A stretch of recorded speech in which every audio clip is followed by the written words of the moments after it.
નેત્રોને કોમલતાથી બંધ કરી લઈએ.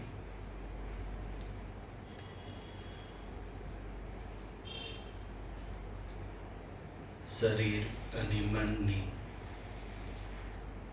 સ્થિતિ બનાવવાનો પ્રયત્ન.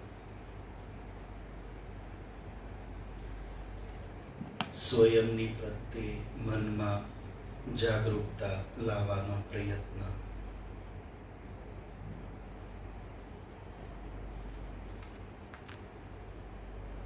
સ્વયંના વિશે, સ્વયંના જીવન સંબંધિત આવશ્યક પ્રશ્નો, સમસ્યાઓ સંબંધિત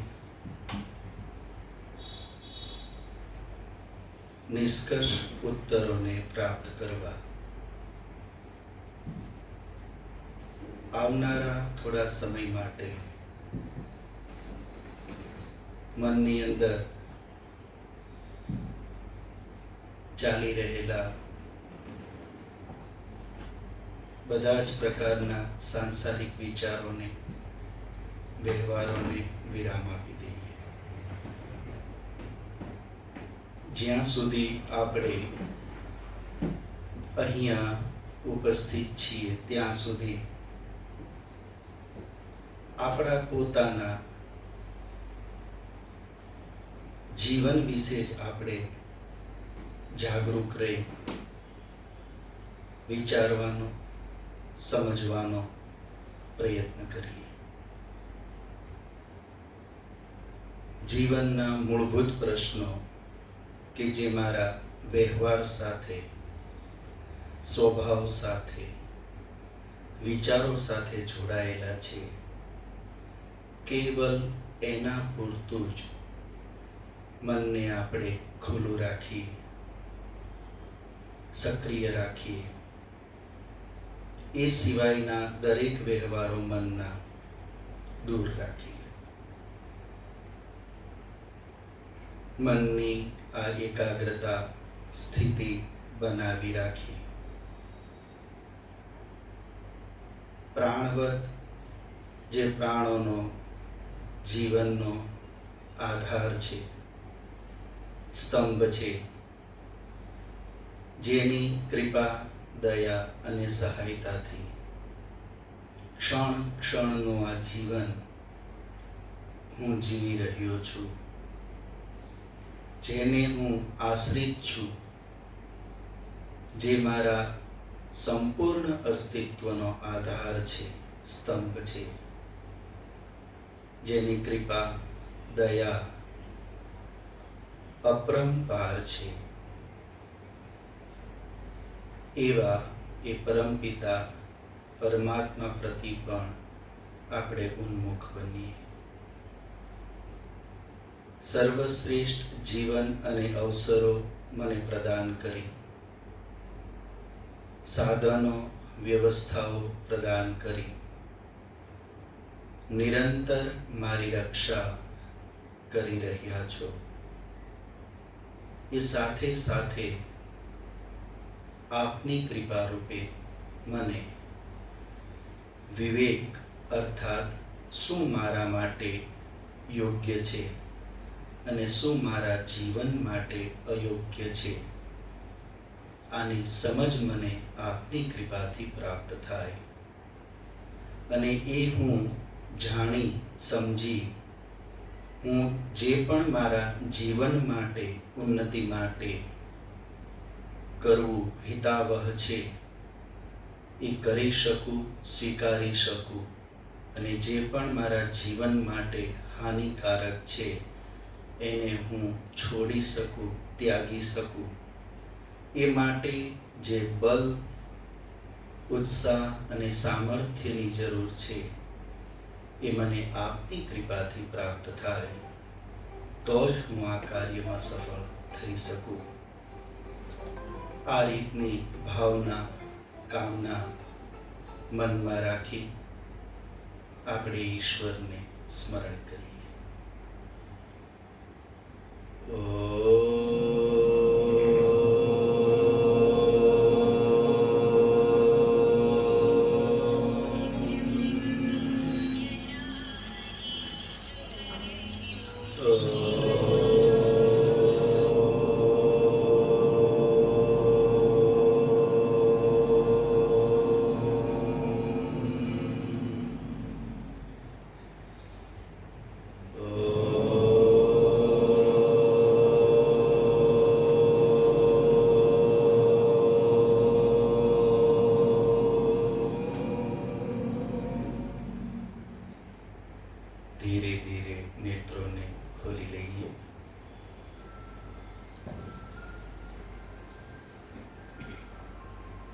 સરળ ક્રિયાત્મક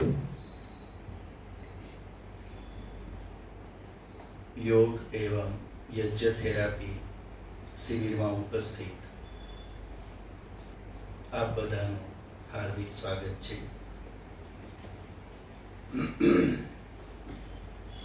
કાલે આપણે ભૂમિકા રૂપે વૈદિક મનોવિજ્ઞાન અર્થાત વેદના એ સિદ્ધાંતો, આદર્શો, નિયમો કે વેદનો એ ઉપદેશ કે જે વૈચારિક સ્તર ઉપર, વાણીના સ્તર ઉપર કે વ્યવહારના સ્તર ઉપર જરૂરી છે અને એ રીતનો વ્યવહાર અને આચરણ કરવાના પરિણામ સ્વરૂપ આપણે આપણા જીવનને કેટલું ઉન્નત કરી શકીએ અને એના અભાવમાં આપણે જે રીતે જીવન જીવવાનો પ્રયત્ન કરતા હોઈએ છીએ તો એ રીતે આપણે કેવી રીતે જાણતા અજાણતા આપણી હાનિ થતી હોય છે જેનો આપણને ખ્યાલ હોતો નથી. તો એ નિયમો, સિદ્ધાંતો, વ્યવસ્થાઓ કયા છે એ આપણે સમજવા વિચારવાનો પ્રયત્ન કરી રહ્યા છીએ. તો જેવી રીતે આપણે કાલે ભૂમિકા રૂપે સમજવાનો પ્રયત્ન કર્યો કે આ એક ભીતરની યાત્રા છે. આ કઈ યાત્રા છે આપણી? ભીતરની, આંતરિક, આધ્યાત્મિક યાત્રાનો મતલબ છે ભીતરની યાત્રા. કેમ કે સંસારમાં, વ્યવહારમાં ખુલ્લી આંખે જે યાત્રાઓ આપણે કરીએ છીએ બધી બાહ્ય યાત્રાઓ છે, પણ ઉન્નતિ માટે હંમેશા કઈ યાત્રા કરવી પડે? આપણે ભીતરની, આંતરિક યાત્રા. અને એ જ યાત્રાનું નામ આધ્યાત્મિક યાત્રા છે. એટલે બાહ્ય સુખ સુવિધાઓ, બાહ્ય ઉન્નતિ બહારના સાધનોથી થાય અને એ સાધનોની ઉન્નતિ મેળવવા આપણે બહારની યાત્રા કરવી પડે. પણ જીવનમાં બંને પ્રકારની ઉન્નતિની જરૂર છે, બાહ્ય અને આંતરિક. આંતરિક ઉન્નતિ જેટલી વધારે સારી હશે, જેટલું વધારે આંતરિક રીતે આપણે સમૃદ્ધ હશું, જેટલા વધારે આપણે આંતરિક રીતે સક્ષમ હશું, વૈચારિક સ્તર ઉપર, નિર્ણયોના સ્તર ઉપર, સિદ્ધાંતોના સ્તર ઉપર, એટલું જ આપણું બહારનું જીવન પણ ખૂબ ઉત્તમ હશે. એટલે સામાન્ય રૂપે આપણે જીવનમાં બહારની યાત્રાઓ તો કરતા રહીએ છીએ અને બહારની યાત્રાઓ કરતા કરતા કરતા અંદર જે ખાલીપણું આવી જતું હોય છે અને બહાર ગમે તેટલી સમૃદ્ધિ આપણી વધતી રહે, એ વધતાની સાથે અંદર બીજા જે અનાવશ્યક જેને કહી શકાય એવા પણ જે દુર્ગુણો આવી જતા હોય છે એની આપણને ખબર રહેતી નથી. પરિણામ સ્વરૂપે શું થાય? એક તરફથી તો આપણે ઉન્નત દેખાઈ રહ્યા હોય પણ બીજી તરફથી અંદરથી શું હોય? કંગાલ થઈ ગયા હોય, અથવા માનસિક સ્તર ઉપર આપણે રોગગ્રસ્ત થઈ ગયા હોય અથવા વિકારગ્રસ્ત થઈ ગયા હોય. એટલા માટે આને બેલેન્સ કરવા માટે આપણા શાસ્ત્રોમાં બે પ્રકારની ઉન્નતિ કીધી, એક અભ્યુદયની અને એક નિઃશ્રેયસની. અભ્યુદયની ઉન્નતિ કઈ છે? બાહ્ય ઉન્નતિ છે. તમારી પાસે સોનાની થાળી હોવી જોઈએ, સોનાની ચમચ હોવી જોઈએ, તમારી પાસે યાન હોવું જોઈએ, નોકર ચાકર હોવા જોઈએ, કેમ કે એનાથી આપણને સુખ મળે છે, સુવિધા મળે છે. એ થઈ આપણી અભ્યુદય. એને શું કહેવાય? આપણી બાહ્ય ઉન્નતિને શું કહેવાય? અભ્યુદય. પણ બીજી જે જીવનની ઉન્નતિ, બીજો જે જીવનની સફળતાનો ભાગ કીધો એ નિઃશ્રેયસ કીધું. તો નિઃશ્રેયસનો મતલબ શું છે? આંતરિક સ્તર ઉપર સમૃદ્ધિ, સંસ્કારોના સ્તર ઉપર સમૃદ્ધિ, વિચારોના સ્તર ઉપરની સમૃદ્ધિ, દરેક સમસ્યાઓને કેવી રીતે જોવી, એ સમસ્યાઓને કેવી રીતે આપણે ટેકલ કરવી, એમાં કેવી રીતે આપણે એક્શન લેવી અને એ સ્થિતિમાં શું કરવું જોઈએ, એ પ્રકારનું બૌદ્ધિક સામર્થ્ય જે છે, વિચારોનું જે સામર્થ્ય છે, એ છે આપણી કઈ છે? આંતરિક સંપત્તિ. જે બહાર સંપત્તિ હોય તો બાહ્ય સમસ્યાઓ નડશે નહીં. આપણી પાસે એસી છે, ગાડી છે, મોબાઈલ છે, તો બહારના પ્રશ્નો વધે ઘટે? સમસ્યાઓ બહારની વધે ઘટે? ઘટી જાય ને. જેટલા સાધન બહાર વધારે હશે એટલી બહારની સમસ્યાઓ શું થવાની? આપણે ઘટી જવાની. એમ વૈચારિક સ્તર ઉપર જે વસ્તુઓની જરૂર છે, જે સિદ્ધાંતોની જરૂર છે, જે આદર્શની જરૂર છે, એનું જો નોલેજ હશે, એ વિદ્યા આપણી પાસે હશે, એ સમજ આપણી પાસે હશે, તો આંતરિક સ્તર ઉપર એ બધું હોવા છતાં બહાર ગમે તેટલી ઉથલ પુથલ થઈ જશે તો પણ શું થશે? આપણને કોઈ તકલીફ પડશે નહીં. એ દરેક પરિસ્થિતિમાં એનું કેવી રીતે સમાધાન કરી લેવું, એ દરેક પરિસ્થિતિમાં કેવી રીતે પાર પડી જવું અને આ જીવનને કેવી રીતે સુખપૂર્વક આગળ લઈ જવું, એ આંતરિક આપણી પાસે આ વૈચારિક અને સંસ્કારોની જો સમૃદ્ધિ હોય તો આપણે જીવનમાં ખૂબ વધારે આનંદથી આગળ વધી શકીએ. તો એ વેદોના જે વિચારો છે, જે સંસ્કારમાં આપણા સ્વભાવમાં હોવા જોઈએ, આપણા વિચારમાં હોવા જોઈએ, એ આપણી પરિચય હોવો જોઈએ. આપણે એની સમજ અને જાણ જેટલી વધારે હશે એટલું આપણું જીવન સુંદર અને ઉત્તમ હશે, અંદરથી પણ અને બહારથી પણ. તો આપણે કાલે એ સમજવાનો પ્રયત્ન કરી રહ્યા હતા કે એક વસ્તુ તો આપણે સમજ્યા કે શરીરમાં જે રોગો આપણે આવ્યા છે કે ઊભા કર્યા છે. કાલે આપણે શું વિચાર કર્યો? ઊભા કરેલા છે. આવેલા રોગ ઓછા છે, ઊભા કરેલા જાજા છે. માનસિક ચિંતા હોય તે કે જે માનસિક સમસ્યા હોય છે એ આવેલી જાજી છે કે ઊભી કરેલી જાજી છે? ઊભી કરેલી જાજી છે. એ જ રીતે આપણે એ પણ સમજવામાં આવ્યું કે વ્યવહારની અંદર પણ જે પ્રશ્નો છે, ક્લેશ છે, તણાવ છે, એ ઊભી થયેલી જાજી છે, કરેલી જાજી છે? હાથે ઊભી કરેલી જાજી છે. તો જ્યાં જ્યાં એટલે આપણા જીવનમાં જેટલા દુઃખ છે, સમસ્યા છે, પ્રતિકૂળતાઓ છે, આપણને એવું જ લાગે કે એના માટે બધું બહારથી જ થઈ ગયું છે અને જાણે હું તો નિર્દોષ છું, હું ક્યાંય આમાં મારી કોઈ ભૂલ નથી કે મારી કોઈ ચૂક નથી. લગભગ આપણને આવું લાગે ને. પણ ખરેખર આપણે જો આપણા સ્વભાવ કરતા પહેલા આપણા શરીરને જોઈએ કે શરીરની જે સ્થિતિ છે એની માટે કોને જવાબદાર માનશું? પોતાને કે બીજાને? પોતાને જ તે. સીધી વાત છે. તો મેં જે રીતે ખાધું પીધું, ઉઠ્યો, કેટલો સંયમ રાખ્યો, કેવી દિનચર્યા કરી, મેં મારી જાતે મારા શરીરમાં રોગો ઉભા કર્યા. જેવું શરીરનું છે એવું મનનું છે, મેં જાતે કરેલું છે અને એવું જ વ્યવહારનું છે. તો મોટા ભાગની સમસ્યાઓનું કારણ આપણે હોઈએ છીએ. એટલે એટલો ભાગ જે છે એ આપણે ધારીએ તો આપણો સુધારી શકીએ, એને પરિવર્તિત કરી અને આપણે એમાં ઉન્નત થઈ શકીએ એમ છીએ. અને વેદ તો એમ જ કે છે કરવું જ જોઈએ. એ પ્રયત્ન આપણે કરવો જ જોઈએ આપણા વ્યવહારમાં, આચરણમાં. જેમ આયુર્વેદના નિયમો છે જમવામાં પાળવા જોઈએ, એ મનને શાંત રાખવા માટે અને વ્યવહારિક ઉન્નતિ માટેના જે નિયમો છે એ પણ આપણે પાળવા જોઈએ. જેટલું વધારે એનું પાલન કરશું એટલું આપણને સુખ સંપત્તિ કે શાંતિ કે ઉન્નતિ કે પ્રસન્નતા કે નિર્ભીકતા એ આપણે વધારે અનુભવ કરી શકશું. તો આપણે એક વસ્તુ સમજ્યા કે આપણા સ્વભાવની અંદર દોષ તો રહેતો જ હોય છે. જેમ કે કાલે આપણે વિચાર કર્યો કે આપણા સ્વભાવમાં જે દોષ છે, જે કાલે આપણે સમજવાનો પ્રયત્ન કરતા હતા, એ દોષ થી કેવલ બીજાને જ તકલીફ પડી રહી છે એ તો આપણે છોડી દઈએ. કેમ કે મેં કીધું આપણને બીજાને આપણે સમજી શકતા નથી. આપણી પ્રધાનતા આપણા માટે જ છે. મારા વ્યવહારથી કે મારા આચરણથી કે મારા સ્વભાવથી બીજાને કેટલી તકલીફ પડી રહી છે, મારું આવા કરવાથી એને શું થઈ રહ્યું છે, એની આપણને કોઈ અનુભૂતિ થતી નથી. આપણે કેવલ સ્વકેન્દ્રિત છીએ. મને કેટલો ફેર પડી રહ્યો છે ને કેટલો ફેર નથી પડી રહ્યો. હું સ્વકેન્દ્રિત થઈ ગયો છું. કેવલ મને મારું હિત કે અહિત જ દેખાય છે. એનાથી બીજા વ્યક્તિ ઉપર શું પ્રભાવ પડી રહ્યો છે એની મને કોઈ નથી. એટલે અત્યારે આપણે બીજા ઉપર જે પડતો હોય એ દ્રષ્ટિથી કાંઈ વિચારવું નથી. પણ આપણે જે કરી રહ્યા છીએ આપણા ઉપર કોઈ સારો પ્રભાવ પડી રહ્યો છે, ખરાબ, એ તો વિચારીએ કે ન વિચારીએ. બીજા ઉપર જે પડતો હોય, કેમ કે આપણને બીજા હારે મતલબ નથી. પણ હું જે કરી રહ્યો છું, હું જે રીતે જીવી રહ્યો છું, જે રીતે વિચારી રહ્યો છું, જે રીતે નિર્ણયો કરી રહ્યો છું, જે રીતે મારું ચાલ ચલન છે, એનાથી બીજાનું જે થતું હોય પણ મારું હું બરાબર કરી રહ્યો છું કે એ તો વિચારી શકાય કે ન વિચારી શકાય. આપણે આપણું વિચારવા તો તૈયાર છીએ કે નથી?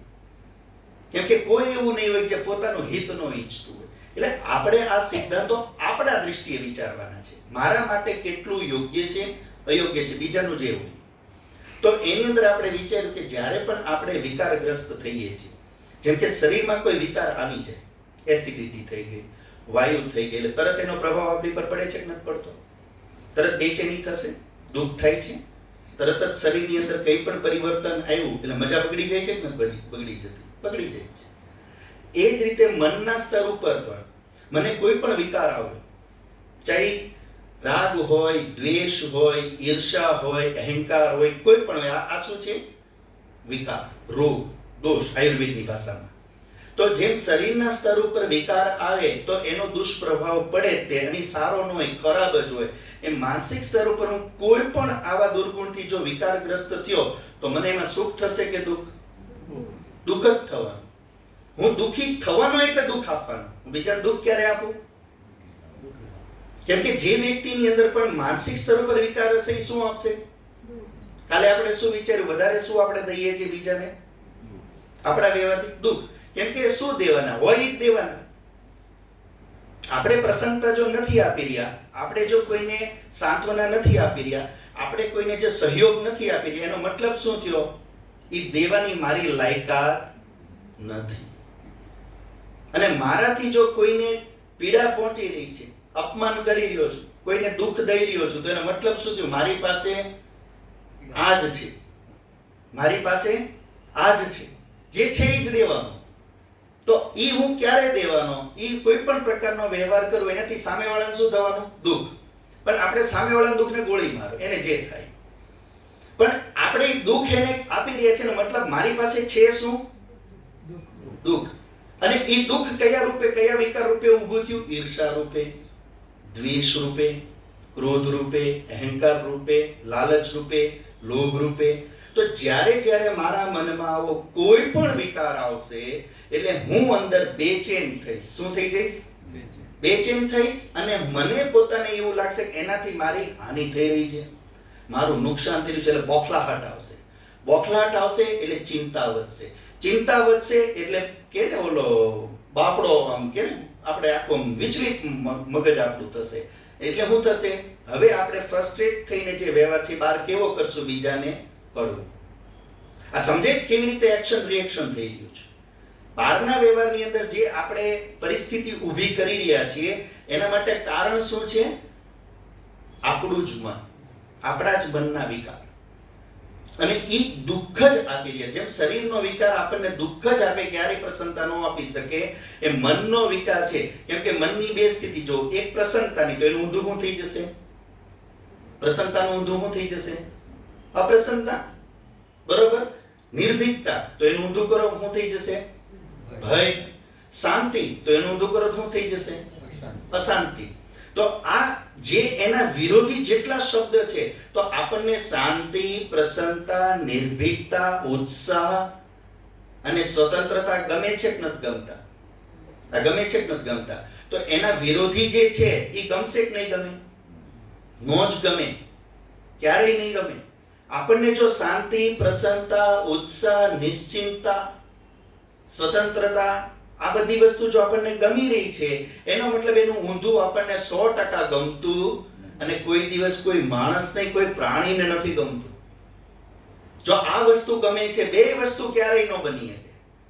અને આપણને સ્વભાવ છે, આપણને ખબર છે કે મને શાંતિ જ ગમે છે, મને પ્રસન્નતા જ ગમે છે, તો એની વિરુદ્ધ જે વસ્તુ છે મને ક્યારેય નહીં ગમે. પણ છતાંય વિરુદ્ધ મારામાં વિકાર તો છે જ, મારામાં એ વસ્તુ તો છે જ. તો હવે એ વસ્તુ મને મજા આપી રહી હશે કે દુઃખ? દુઃખ જ આપી રહી છે, ચિંતા જ આપતી હશે. એ અલગ વસ્તુ છે કે હું આત્મનિરીક્ષણ નથી કરી શકતો, હું એક વિચાર નથી કરી શકતો આ વસ્તુના લીધે મારા મન ઉપર કેટલો દુષ્પ્રભાવ પડી રહ્યો છે. હું જ્યારે આ રીતે નકારાત્મક ચિંતનમાં જ રહું છું, નકારાત્મક જ હું વિચારું છું, એનો મારા મસ્તિષ્ક ઉપર, મેં કાલે આપને વાત કરી હતી કે બોડીના જે પાર્ટ્સ છે એ કોમ્પ્યુટર જેમ હોય. કોમ્પ્યુટર તમે સમજી લો, એ કોમ્પ્યુટરની અંદર એક હાર્ડ ડિસ્ક છે, એક પેન ડ્રાઈવ માટેનું છે, કે એક પ્રોસેસર છે, કે માન લો અંદર રેમ છે. તો આ બધા એના શું કહેવાય? પાર્ટ્સ કહેવાય. શું કહેવાય? અને બધા કંટ્રોલ શેનાથી થતા હોય? મધરબોર્ડથી. કંટ્રોલ શેનાથી થતા હોય? અને મધરબોર્ડ ને આખી સિસ્ટમને તમે ઓપરેટ શેનાથી કરતા હો?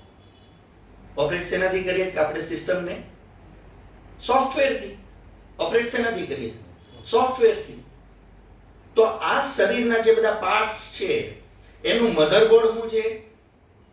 બ્રેઇન. આ બ્રેઇન શું છે? આ બધા પાર્ટ્સનું મધરબોર્ડ છે. તો સોફ્ટવેર શું છે? મન, વિચાર. આ વિચાર છે, સોફ્ટવેર છે. એટલે જેવું સોફ્ટવેર હશે, જેવા વિચારો હશે, હું જે રીતનું, કેમ કે સોફ્ટવેરમાં બે હોય છે, વાયરસ અને એન્ટીવાયરસ.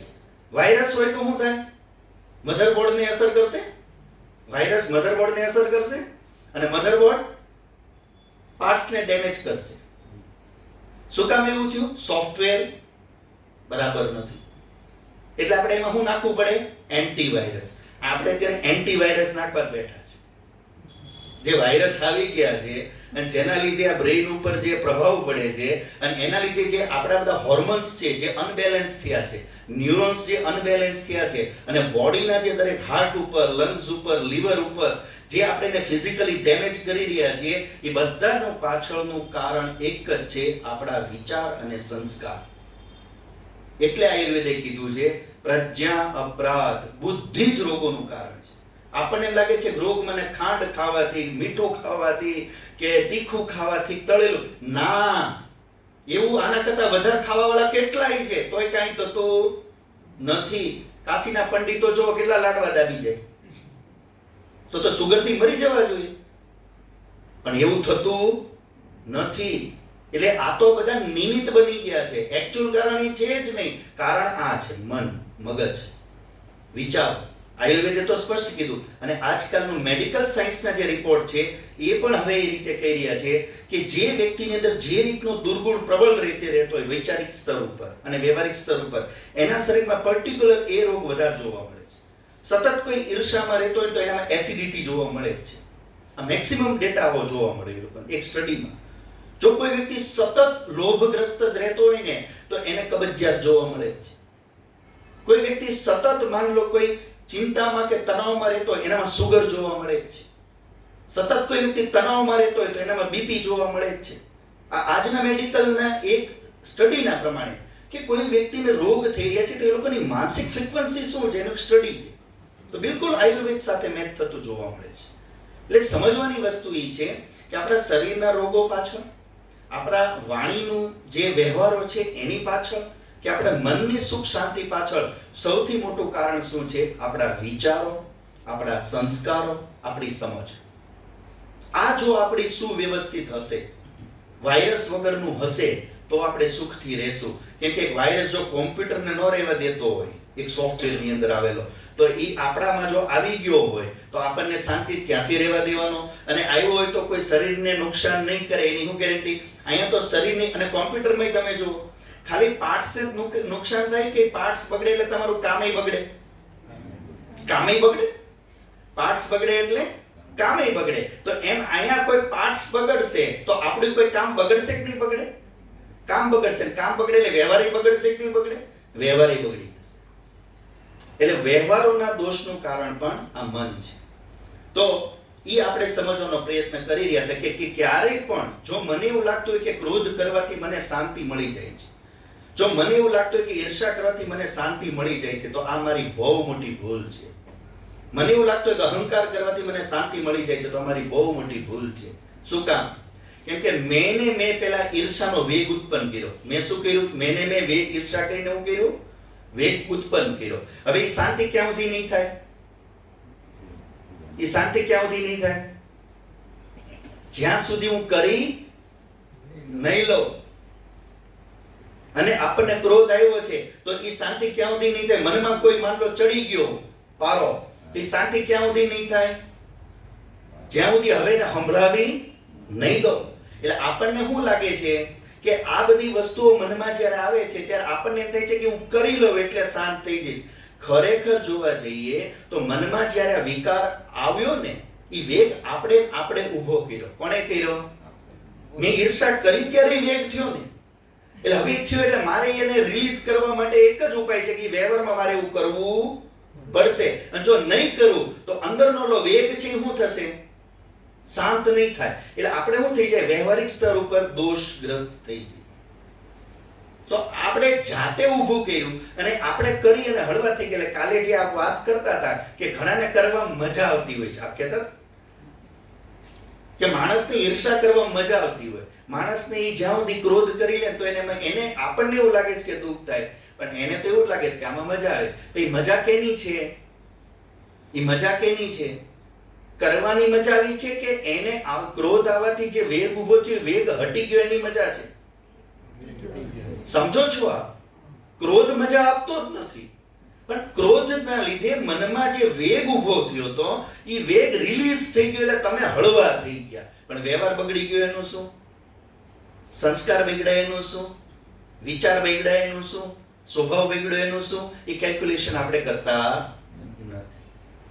અને કર્માશય બગડ્યું એનું શું? ત્યાં તો આપણે વિચારતા જ નથી, એને તો હમણાં આઘું જ રાખો.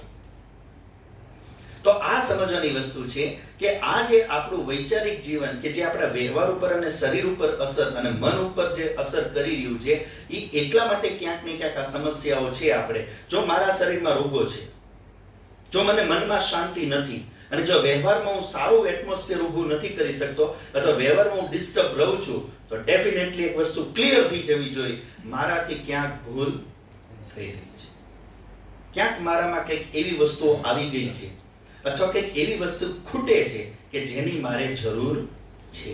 જો એ વસ્તુ આપણી ક્લિયર થઈ જાય તો આપણને આનાથી ઘણી બધી શાંતિ જીવનમાં મળી શકે એમ છે. એટલે મેં કીધું તું એમ આપને કાલે કે આ કામ અઘરું તો હોઈ શકે પણ અશક્ય નથી. શરીરની અંદર કોઈ રોગ આવી જાય અને તમને એ દેખાવા માંડે કે હવે આ રોગ વધવા માંડ્યો છે, તમે શાંતિથી બેઠશો કે મહેનત કરશો? દવા દારૂ માટે મહેનત કરશો? પતંજલિમાં જશો, અહીંયા જશો, ત્યાં જશો, કદાચ હરિદ્વાર જવું પડે તો ત્યાંય જશો. કેમ? હવે ખબર પડી ગઈ કે આ રોગ જો દૂર નહીં કરીએ તો આપણને સમસ્યા વધતી જશે. તો અઘરું કામ તો છે, પણ છતાંય વાહે પડી જઈએ છે કે નથી પડી જતા? અને પડી જઈએ તો રિઝલ્ટ મળે કે ન મળે? તો એમ સ્વભાવ સુધારવાનું 100% કામ અઘરું છે, એની ના નથી. આપણા વિચારો ઉપર કામ કરવું, મન ઉપર કામ કરવું 100% અઘરું કામ છે, પણ અશક્ય તો નથી. કોઈ 2-4 વસ્તુ ક્લિક થઈ ગઈ અને 1-2 વસ્તુની જો ચોંટી ગયા અને 1-2 વસ્તુમાં જો આપણે પ્રયત્ન કરવાનો, સંઘર્ષ કરવાનો, પ્રેક્ટિસ કરવાનો यदि ચાલુ રાખશું તો એમાં પણ ફેર પડી શકે એમ છે.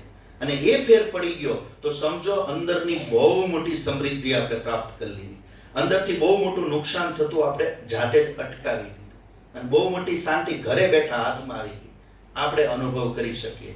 કેમ કે સમજવાની વસ્તુ છે. આનું એક એક્ઝામ્પલ ખાલી એમ જ સમજી શકીએ, જે પ્રશ્નો છે રાગના, દ્વેષના, વ્યવહારમાં જે આ બધા કડવા પ્રશ્નો છે, આ બધા આજકાલના છે કે અનાદિકાળથી છે? એવું તો નથી ને કે હમણાં આ બધા ઉત્પન્ન થયા કોરોના આવ્યા પછી?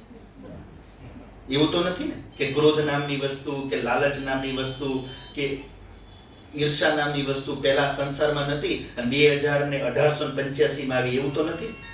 રામચંદ્રજીના સમયમાં હતી. શ્રી કૃપયા મોબાઈલ બંધ કરી દેશો બધા, એકવાર પોતાનો મોબાઈલ જોઈ લો પ્લીઝ. એકવાર બધા મોબાઈલ બહાર કાઢી લેશો પોતાનો, બધા પોતાનો મોબાઈલ ચેક કરી લેશો, અન્યથા પછી સારું નહીં લાગે. કર્યો હોય તો ચેક કરી લેશો. એક જણે ભૂલ થઈ તો બીજાએ સમજી જવું જોઈએ. ગોલાભાઈનો વાક્યો કે મારો તો નથી રહી ગયો. સભામાં બેઠા છીએ આપણે, આજ શીખવા બેઠા છીએ. સભ્યતા કોને કહેવાય? અસભ્યતા કહેવાય. અને આ પણ એક વિકાર છે, રોગ છે. એનાથી બીજાને શું તકલીફ પડી રહી આપણને અનુભવ જ નથી થઈ રહ્યો. આખા માણસોનું જે માઇન્ડ બન્યું છે, એકાગ્રતા બની છે, એને આપણે બગાડી દીધા છે. આ દોષ કહેવાય. પણ આપણને ફીલ થતું નથી. આપણને આપણી પ્રાયોરિટીઝ, મારો મેસેજ આવવો જોઈએ. જો આ પણ રોગ છે. મને મારું જ દેખાય છે, બીજાનું નથી દેખાતું. તો આપણે એ વિચાર કરી રહ્યા હતા કે આપણા જીવનની અંદર આ રોગો જે અત્યારના છે કોઈ લેટેસ્ટ રોગો નથી. આ બધા આદિકાળથી ચાલ્યા આવે છે. રામચંદ્રજીના સમયમાં આ જ કારણો હતા. ખાલી સિસ્ટમ અલગ હતી, સાધનો અલગ હતા, વાતાવરણ અલગ હતું, ભાષા અલગ હતી, પહેરવેશ અલગ હતો. રોગ મનની સ્તર ઉપર તો આ બધા આ જ હતા. એટલે આ કોઈ લેટેસ્ટ રોગો જેવું તો નથી.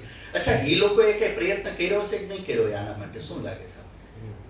એમને આ માથાકૂટો હતી, એમને આ ચિંતાઓ હતી, તો એ લોકોએ કોઈ પ્રયત્ન કર્યો હશે કે નહીં કર્યો હોય? એ બધા એમાંથી પસાર થયા છે કે નથી થયા? શું લાગે છે? થયા હશે.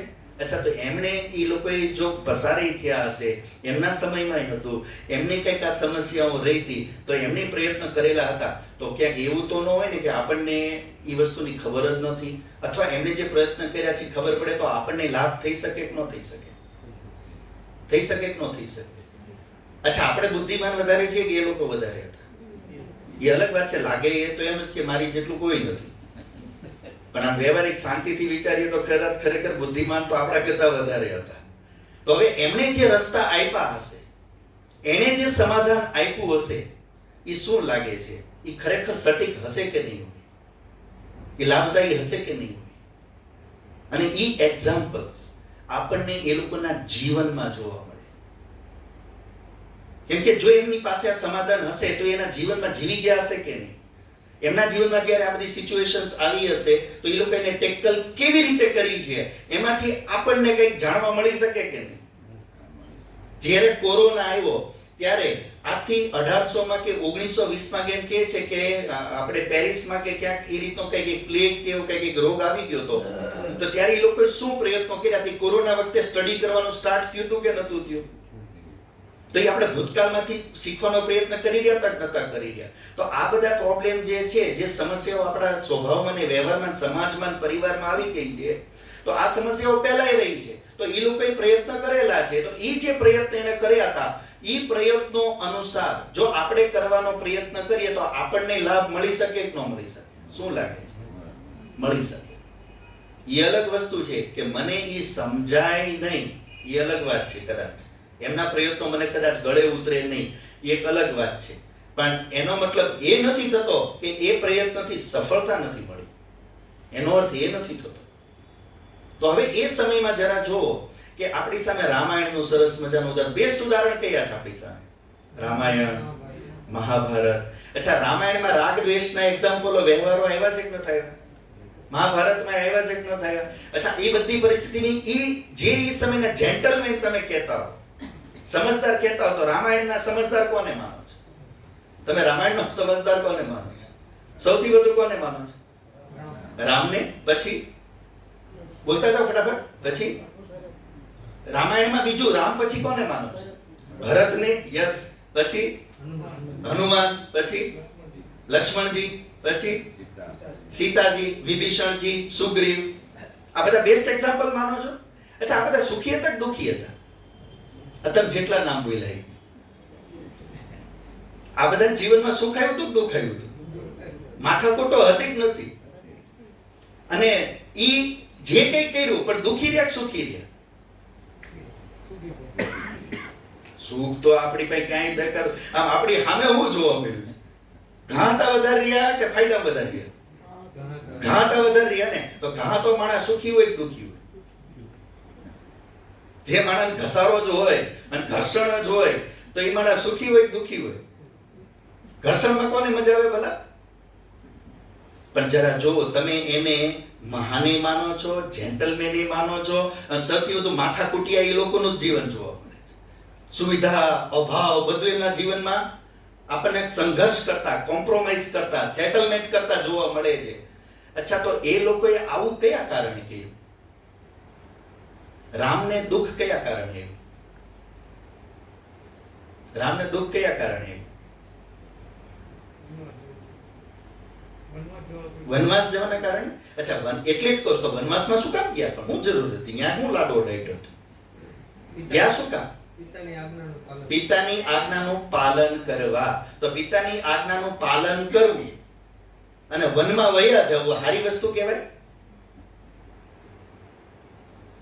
આ હારી વસ્તુ કહેવાય? પિતાના આજ્ઞાના પાલન માટે એ દુખી થયા. હાલો, ભરત કેમ દુખી થયા? ભરત દુખી હતા કે સુખી હતા? દુખી હતા. અચ્છા, ઈ કયા કારણે દુખી થયા? ઈ તો રામ જાણે, મારે હું હતું? હું તો અયોધ્યા બેઠો છું.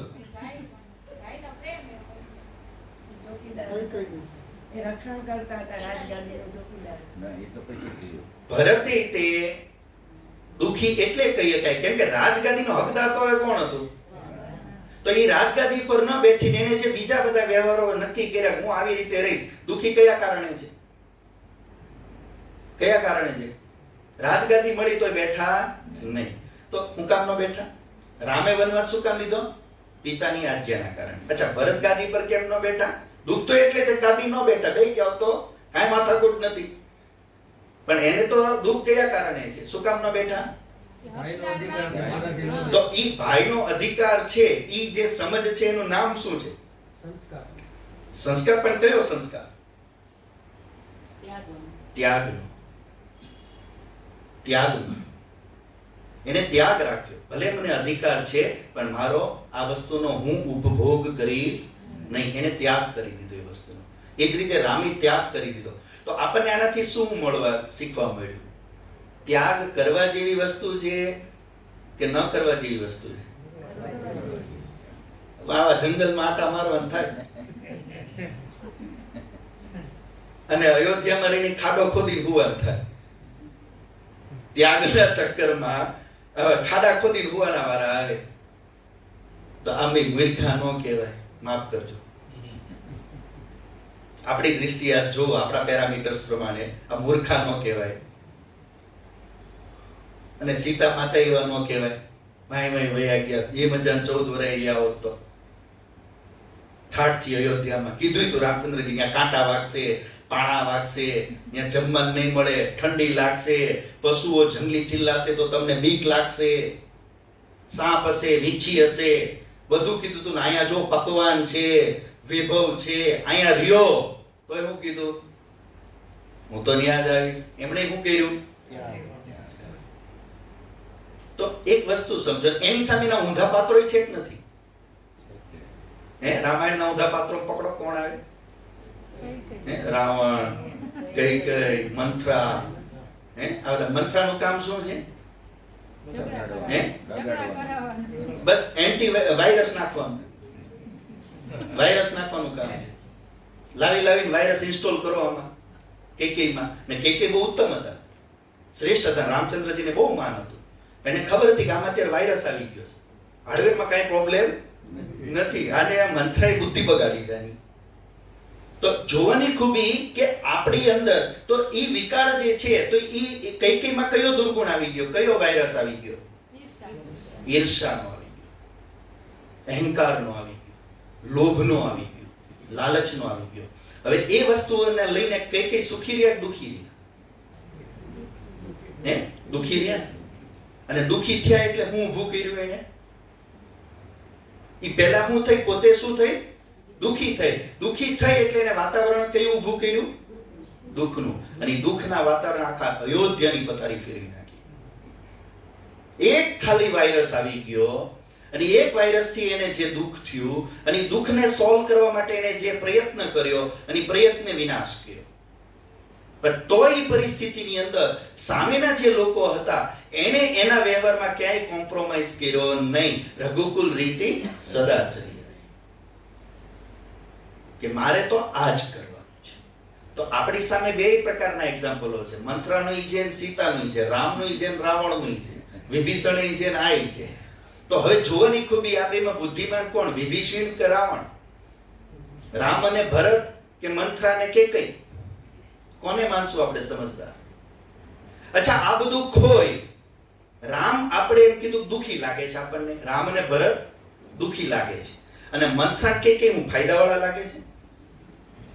પરિણામ રિઝલ્ટ તો કોની ફેવરમાં ગયું? રામની. રિઝલ્ટ તો એની જ ફેવરમાં આવ્યું છે. ધ્યાન દેજો.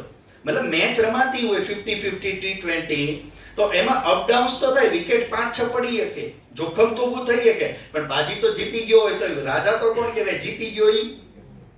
ભલે 2 ઓવર મેડલ ગઈ, ભલે એકારે 4 વિકેટ પડી ગઈ, પણ ભલે ઈ જીતી તો કોણ ગયું? છેલ્લે 11મી વિકેટે. નામ તો એનું જ લેવા છે, વિજેતા તો આ જ કહેવાય.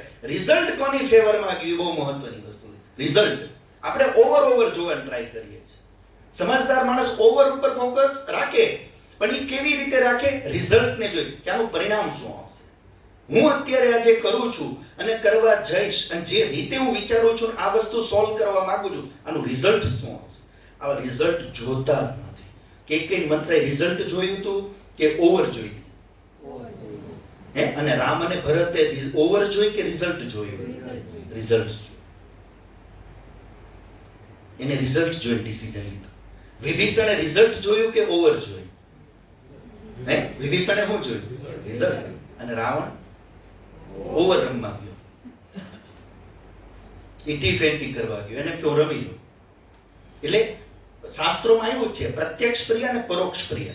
ટૂંકી બુદ્ધિનો માણસ હશે એ હંમેશા નાના નિર્ણયોમાં ચાલશે, અને જે દૂરદર્શી હશે, વિદ્વાન હશે, એ દૂરનું વિચારે નિર્ણય કરશે કે આનો અંતિમ સમય સુધી મારી પર કોઈ દુષ્પ્રભાવ ન આવે. કદાચ વર્તમાનમાં કોઈ પણ ભલે મારે સમસ્યા કે સંઘર્ષ કે અવ્યવસ્થા ઉત્પન્ન થઈ, પણ પરિણામ એનું મારા હિસાબે જ નીકળવું જોઈએ. તો ઈ સમજ દૂરદર્શિતાને ધ્યાનમાં રાખી એ પરિણામ આપણી ફેવરમાં કેવી રીતે લાવવું ને આવી શકે એ સમજ આપણી પાસે હોવી જોઈએ. જ્યાં સુધી દૂરદર્શી વસ્તુ જોવાની સમજ આપણી પાસે નહીં હોય, આપણે ઓવરમાં જ રમતા રહીશું.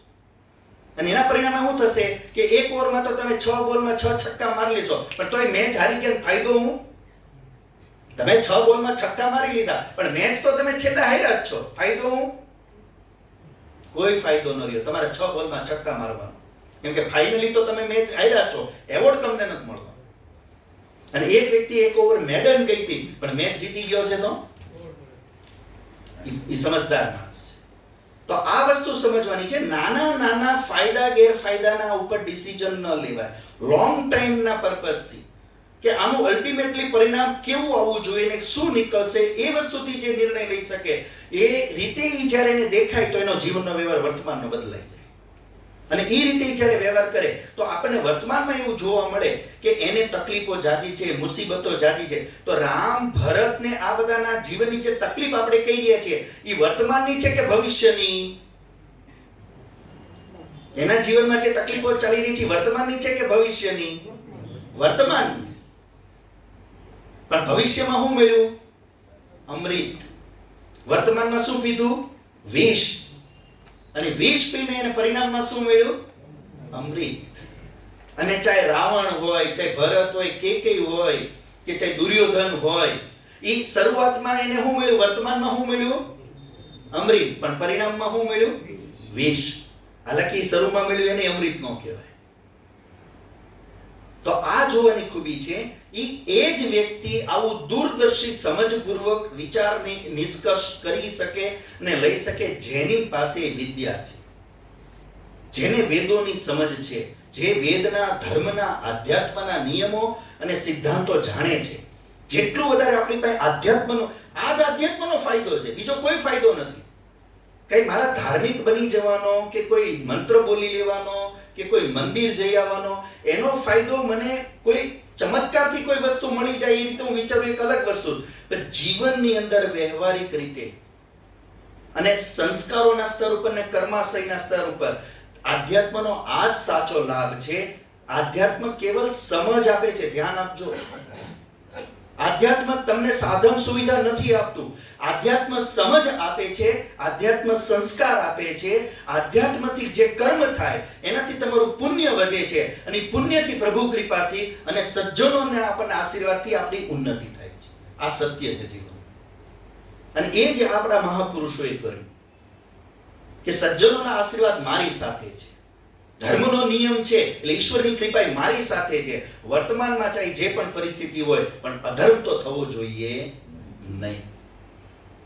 મારે એ રીતે દ્વેષ કરી શકાય નહીં, મારે એ રીતે ક્રોધ કે બદલો લઈ શકાય નહીં. એને દૂરના નિયમોનું વિચાર્યું, પોતાના મનની શાંતિનું વિચાર્યું, વ્યવહારિક સંપત્તિ. આજે શ્રી કૃષ્ણ 5 ગામ લઈને હું કામ તૈયાર થઈ ગયા ભાઈ?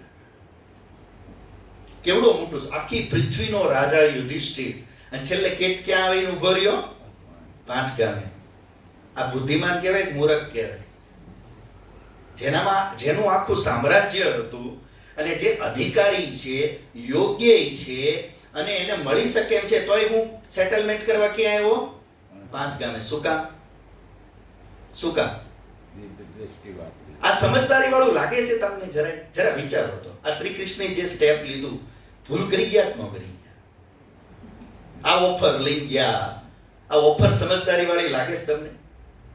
5 ગામની હે, કમસે કમ 2-5 જિલ્લા તો માંગવા હતા. તો એ પાછા ના બોલે શ્રી કૃષ્ણ લુચ્ચા હતા.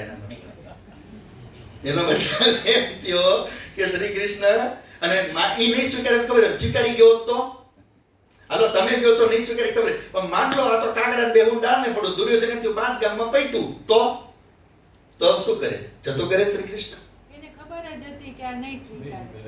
અચ્છા, એને ખબર જ હતી આ નહીં સ્વીકારે. એ સત્ય છે કે આ ગધેડો નહીં માને અને જો યુદ્ધ કરાવશે તો કેટલા લોકો આમાં મરશે એની ચિંતા છે. સમજો છો આપ જરા? આ નહીં સ્વીકારે એ બેઝ ઉપર ડિસિઝન નથી, એ તો કપટ છે આ.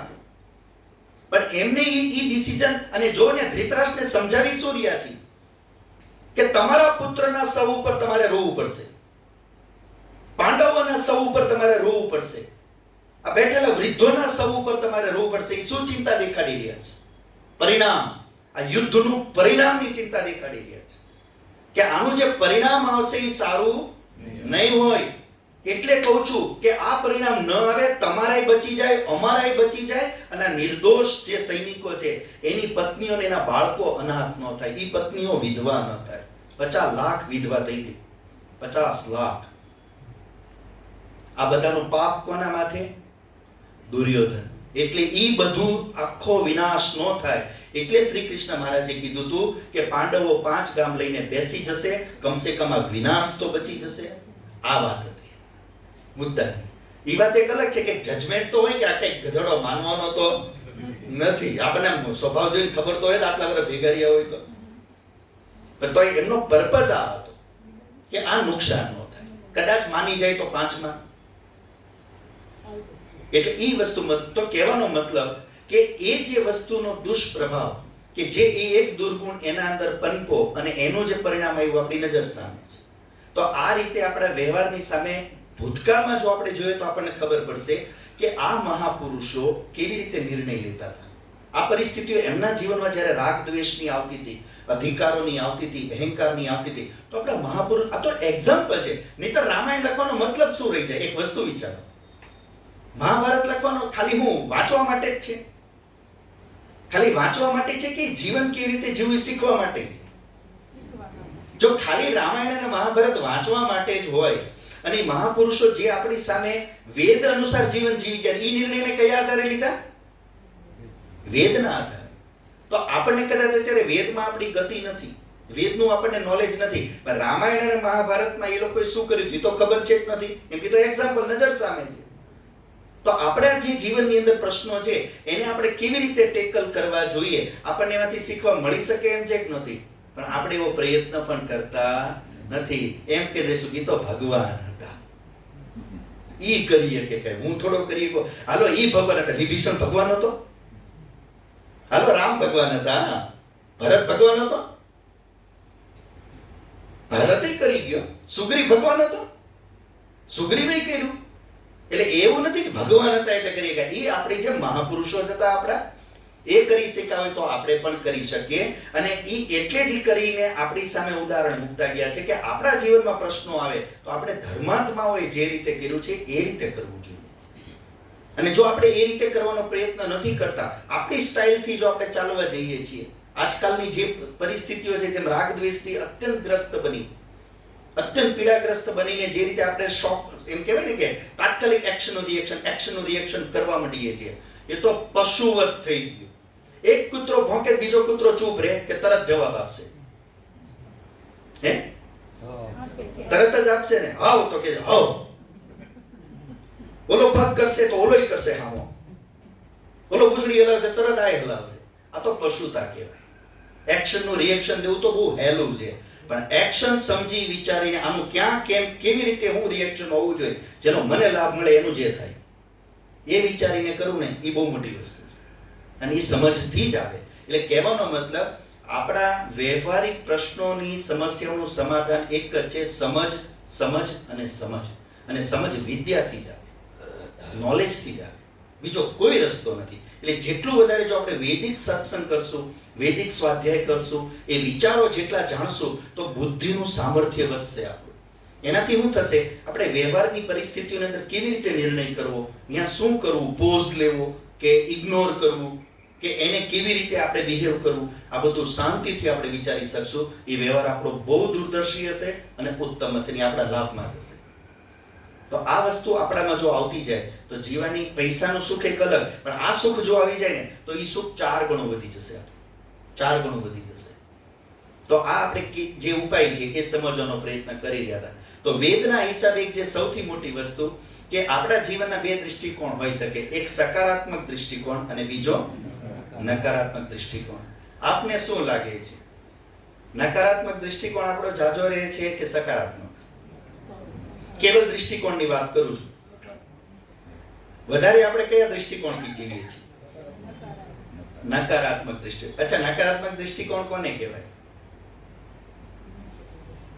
શું સમજમાં આવે છે? નકારાત્મક દૃષ્ટિકોણ એટલે શું? બીજા વર્તન કરે એ આપણે સ્વીકારી નથી શકતા. બીજા વર્તન કરી આપણે સ્વીકારી નથી શકતા. તો હવે બીજા સારું કરતા હોય તો જો સ્વીકારી ન શકતા હોય એમ કેવા? ખરાબ કરે તો હા એનો રિએક્શન આપણી ઉપર વધુ આવે ને, હા કે મારી સાથે કેમ આવું કર્યું. એ નકારાત્મકતા કહેવાય ને. એનાથી આપણે વધારે ખરાબ કરીએ. એટલે આપણે એની હારે એને આ મારું આવું કર્યું તો હું એનું આવું કરું, એટલે આપણું કેવું છે? આ નકારાત્મક દૃષ્ટિકોણ છે. કરી કે ન કરી જુદી વાત છે. બીજા એવું વર્તન કરે તો આપણે એ સમાધાન લઈ લઈએ કે ચલો જવા દ્યો. પણ પછી ફરી વાર થાય ત્યારે તો પછી પારો જાય જ. વારંવાર આવું કેમ કરશું? જી. તો નકારાત્મક દૃષ્ટિકોણની વ્યાખ્યા આપણે કરવી હોય તો એમ કે નકારાત્મક દૃષ્ટિકોણનો મતલબ શું છે? ગુણમય દોષ અને દોષમય ગુણ દેખાવો. નકારાત્મક દૃષ્ટિકોણનો મતલબ શું છે? ગુણમય શું દેખાય? દોષ. અને દોષમય શું દેખાય? ગુણ. તો ગુણમાં દોષ ગોતી લેવો અને દોષમાં આને કહેવાય નકારાત્મક દૃષ્ટિકોણ. આ એની વ્યાખ્યા છે. એના અમુક ઉદાહરણો આપણે વ્યવહારમાં જોઈ શકીએ. જેમ કે મેં આપેલા એકવાર આપણે વાત કરેલી કે માન લો એક ભાઈ બહુ શોકમાં રહેતા હતા, દુઃખમાં રહેતા હતા, ખૂબ નિરાશ ને ખૂબ હતાશ ને એવો. તે ભાઈબંધ હોય તો ચિંતા તો થાય ને સ્વાભાવિક. તેને જો ગાલો નાને કંઈક સારી જગ્યાએ ફરવા લઈ જાઓ, મારો ભાઈબંધ થોડોક કંઈક આનંદમાં તો આવે, કંઈક પ્રેમથી ખુશ તો થાય અને રાજી તો કરું. એટલે એને એમ થયું કે એક જ રસ્તો છે કે સારા સારા સ્થાન ઉપર ફરવા લઈ જાય તો કંઈક મન પ્રસન્ન થાય. આમ ઘરમાં આખો દિવસ મોઢું ચડીને કોઈ બેઠું રહે અને દુઃખી થઈને બેઠું રહે અને ચીડચીડિયું થઈને બેઠું રહે, બીજાને મજા રહે, કડવું બોલતું રહે. એક જણો એવું હોય તો 10 જણાને મજા મરી જાય. એક જણ એવું હોય તો એટલે આપણને એમ થાય કે ગમે એમ કરીને આ માણા કંઈક હસતો થઈ જાય, બોલતો થઈ જાય, વાત કરતો થઈ જાય, કંઈક હળતો મળતો થઈ જાય, આપણને શાંતિ લાગે. હા હવે કઈ ચિંતા નહીતર આપણને ન ગમે આપણું પોતાનું કોઈ દુઃખી રહેતું હોય. એટલે આપણો પ્રયત્ન એવો હોય. પણ હવે એવા કોઈ દુઃખી આત્માને કોઈ દયા ખાઈને એમ થાય હાલો આને હેરવી ફેરવી અને કંઈક મોજમાં લાવીએ, ખુશ કરીએ. તો ભાઈબંધ લઈ ગયો. તેને એમ થયું કે એક હારામાં હારી જગ્યા તો કઈ કહેવાય? તો કે એને થયું કે ખુલ્લી હવામાં ક્યાંક લઈ જાઓ. તો ખુલ્લી હવામાં એને થયું ક્યાં જાવ? તો એને તો લાવનાને ક્યાંક ગ્રીનરી જંગલ બંગલ દેખાડીએ. હારા જંગલમાં લઈ ગયો. જો જઈ કે કેવી મજા આવે છે, સરસ છે ને? હા બધું સરસ તો છે, જંગલ જો. પણ અહીંયા બધે છે ને હેરું, પડકા, સાપ ને વીંછી આ બધું જોખમ ઘણું છે. એટલે ઓલાને એમ થયું આ બિચારો હું તો લાવ્યો અને રાજી કરવા, પણ આ થઈ જશે દુઃખી. તેમ તો ફટાફટ જગ્યા બદલવાની, હજી ક્યાંક સારી જગ્યાએ લઈ જાઓ. એટલે એને થયું હવે શું કરું? તો કે પહાડ ઉપર લઈ જાઓ. એટલે પહાડ ઉપર લઈ ગયો. તેમ થયું હવે એવરેસ્ટ થી મોટો પહાડ કયો? હિમાલય થી મોટું સ્થાન હિમાલય લઈ ગયો. હાલો દેખાડો. કાં ભાઈ હવે કેમ? વાત તો બરાબર, પણ જો ભૂકંપ આવ્યો એના માથે પડ્યો તો કોઈ બચે નહીં. એટલે ઓલા એમ થયું કે બી ગયો. હવે હું કરું? તો કે કામ કરો, આને નદીમાં કેમાં લઈ જાઓ, લાવવાને કંઈક શેર કરાવું. ત્યાં તો કંઈ પડશે નહીં માથે, નહીં એરું પડકા આવે. નદી હોડી બેહાડીને ફર્સ્ટ ક્લાસ કર્યું. કેમ ભાઈ મજા આવીને? હવે જો આમ ચાલે. વાત તો બરાબર, પણ આ જો ઊંધી પડીને તો બચવાના નથી. હવે આવી આત્મા તમે ક્યાં રાજી કરી? જેને તમે ગમે એટલો પ્રયત્ન કરો, તમને એમ થાય એને ખવડાવી દઈએ, એને પીવડાવી દઈએ, એને હેરવી દઈએ, ફેરવી દઈએ, એને ગાદી આપી દઈએ, એને માન આપી દઈએ, એને સન્માન આપી દઈએ, એને પેલી થાળી આપી દઈએ, એને પગમાં પડી લઈએ, એને લાડવો આપી દઈએ, એને આ દઈ દઈએ, પણ હવે એનેમાં તોય લોચો કાઢવો જોઈએ. આવી આત્માને શું કરવું? આ પ્યોર નેગેટિવ માઇન્ડ છે, પ્યોર નેગેટિવ. અને આવા નેગેટિવ એટીટ્યુડ વાળા, નેગેટિવ મેન્ટાલિટી વાળા કે એને સારું દેખાય જ નહીં, તમે ગમે ત્યાં એને સારામાં સારું દેખાડશો ને એ તમને પહેલી જ વાત તમને સામે નેગેટિવ પોઈન્ટ મૂકશે. તમે કહેશો ને 50 લાખની લોટરી લાગી, પણ જીએસટી આટલો ભરવો પડશે, ટેક્સ આટલો ભરવો પડશે. આને તમે કેવી રીતે રાજી કરી? બે ખેડૂત ભેગા થઈને વાતો કરે, બોલો કે આ વખતે આમ ઉત્પાદન થયું, આમ થયું, આટલું, પણ દવા આ વખતે બહુ નાખવી પડી, આ વખતે રોજડા હેરાન બહુ કર્યા, માલ પાણી બહુ ગયો, હાથમાં કઈ એવું જ નથી. આને તમે કેમ રાજી કરો? જેને નેગેટિવ જ બોલવું છે, નેગેટિવ જ કાઢવું છે અને વાતમાં નેગેટિવ જ હોય, આવા કેટલા માણસો આપણી આજુબાજુ નહીં ઘરમાં જ મળી રહેશે. તમે એને ગમે ત્યારે સારી વાત પૂછો ને એ તમને ઊંધી જ સલાહ આપશે. તમે સીધું પૂછો ઊંધું જ કહેશે. આપણે એની પાસે કંઈક સલાહ લેવા જાવ ને તો એ આપણને ઉલટા નેગેટિવ જ આપશે. જો ભાઈ હું સાચું બોલું છું, પાછું દેખાડે કેમ મારો સ્વભાવ સાચું બોલવાનો છે, પણ સાચું બોલવાના સલાહ તો નેગેટિવ જ. વાત સાચી ભાઈ તમે સાચું બોલો છો, પણ સાચું બોલો પહેલા કઈ પોઝિટિવ તો કયો કે હા વસ્તુ કેટલી સારી છે, એમાં કયા બેનિફિટ છે, પછી કંઈક કયો કે હવે આમાં હું સમસ્યા છે ક્યાં છે. આ તો સીધું જ નેગેટિવ પર પોઈન્ટ આઉટ. પહેલાના પોઝિટિવ પોઈન્ટ સાંભળવાના નહીં, જાણવાના નહીં, સમજવાના નહીં, સીધું જ નેગેટિવ પકડીને એની ઉપર જ આપણે આ વસ્તુ આમ છે ને આમ છે ને. પણ તમે આખી વાત સાંભળી ક્યાં? હજી હેમજા ક્યાં? સામે વળે કે બુદ્ધિમાન છે, મૂર્ખ તો છે નહીં. બનીએ કે આપણને એની બે કંઈક શીખવા મળે. નેગેટિવ જ સલાહ, પોઝિટિવ દેવાની જ નહીં. એની સામે કેવી રીતે વર્તન કરવું એ જ કરવું છે આપણે.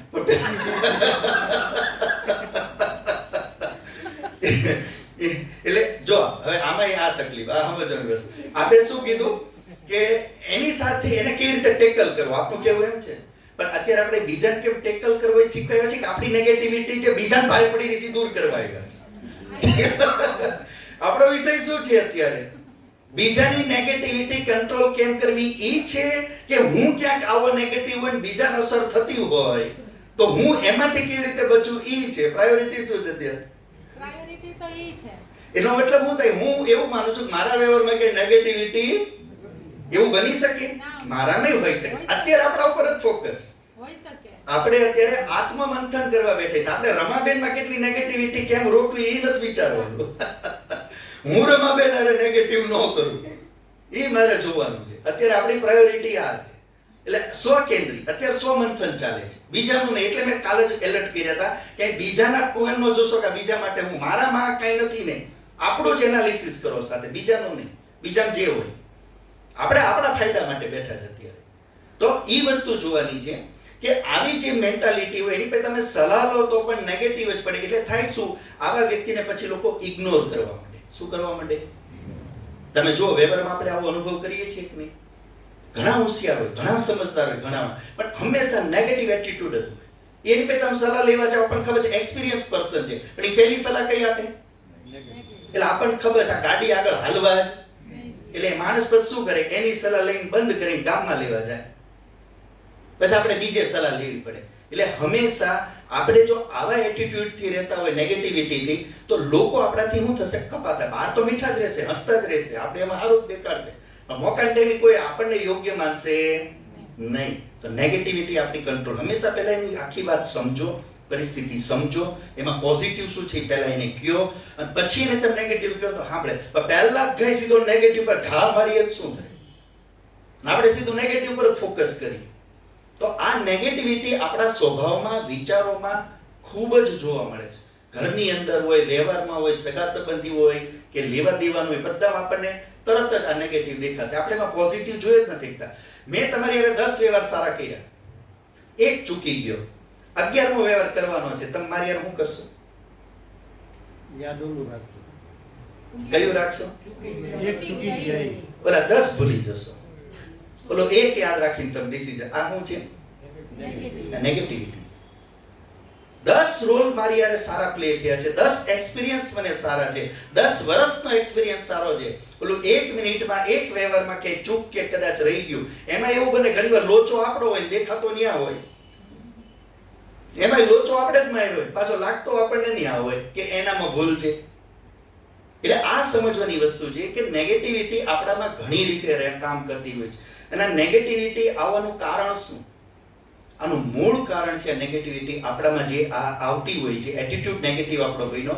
એક તો આપણા સંસ્કાર, એ ચાહે જ્ઞાજન્મના હોય કે ચાહે નાનપણથી જે વાતાવરણમાં આપણે મોટા થયા એના લીધે એક તો આપણા સંસ્કાર નકારાત્મક ખૂબ બની ગયા હોય. બીજું કારણ છે આપણે જે માહોલમાં, જે વાતાવરણમાં રહીએ છીએ ને એ. હું કેવા લોકોની વચ્ચે રહું છું, કેવા લોકોની વચ્ચે, આ બહુ મહત્વનું પાસું છે, બહુ મહત્વનું.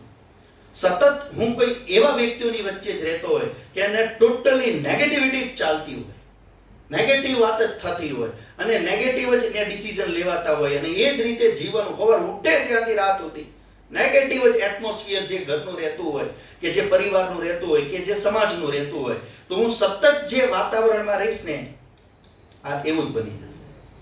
શું કામ? જેવું ખાઈએ અન્ન એવો આવે ઉડકાર. જેવું મારું ઇનપુટ હશે એવું જ મારું આઉટપુટ હશે.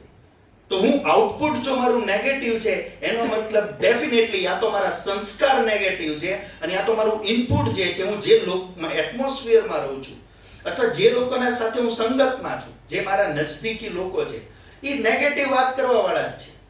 એટલે એ બધા દુખિયાઓ ભેગા થઈને બેહીને વાત આ જ કરતા હોય. ગામ આખાની નેગેટિવિટી હાલતી હોય, એ જ વાતની શેરિંગ થતું હોય. પોઝિટિવ કોઈ વાત શેર ન થાય, નેગેટિવ વાત જ શેર થતી હોય. તો ઇનપુટ જ આપણું નેગેટિવ છે. ધ્યાન આપજો, આનું મૂળ કારણ આપણું એટમોસ્ફિયર છે, સંગત. તો જો હું સતત કોઈ નકારાત્મક વ્યક્તિના સંપર્કમાં રહું છું, એના સંગતમાં રહું છું, એટમોસ્ફિયરમાં રહું છું, તો મારા જો સંસ્કાર હશે તો એની પેટ્રોલ આપવાનું કામ કરશે. એટલે નેગેટિવિટીનું મૂળ કારણ છે નકારાત્મક લોકો સાથેની ઉઠક બેઠક, એ લોકો સાથેનો વાર્તાલાપ, વાણી અને જીવનનો વ્યવહાર. તો આ નેગેટિવિટીથી બચવું હોય તો નકારાત્મક લોકો પર નિયંત્રણ મૂકવું પડે. 8 દિવસ નકારાત્મક લોકોથી દૂર રહીને જો મન કેટલું શાંત રહે, 50% પર પડી જશે, 50%. પણ જો આપણે એવાની જ સાથે રહેશું તો એ સંસ્કાર જાગતા ને જાગતા જ રહેશે, એ સંસ્કાર વધતા જ રહેશે, વધતા જ રહેશે. બોલું પાણી મળ્યા જ કરશે. તો આનું મૂળ કારણ છે આ બધી વસ્તુ. તો આનાથી બને એટલું દૂર રહેવાનો પ્રયત્ન કરો. એની જગ્યાએ શું કરવું જોઈએ? પોઝિટિવ લોકોની સાથે વધારે. અને કોઈ પણ વાત કરો ને તો પોઝિટિવ જ કરો, નેગેટિવ ન કરો.